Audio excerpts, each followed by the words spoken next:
شهر جوار ساحل و صخره‌های متعددی دارد. امروز می‌خواهیم در دریا بزرگ کنار ساحل امواج آنده برویم، مخصوصاً همینجا.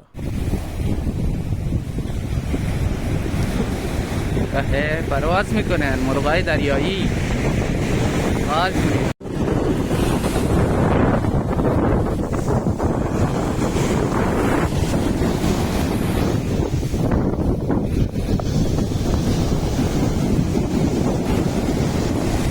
ساحل دریا هستش، ساحل صخره‌ای دریا نه، امواج دریایی فکر کنم.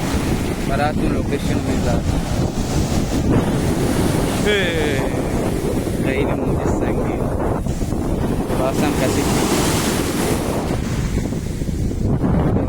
اینم از صخره ها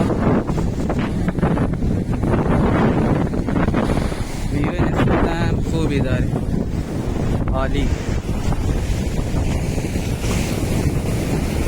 اینم از صخره ها، پیشنهاد میکنم بیاید. اینم منم دایی.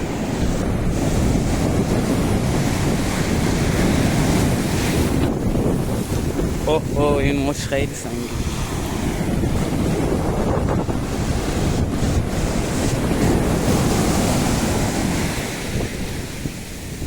توجه کرده باشید امروز هوا بارونیه.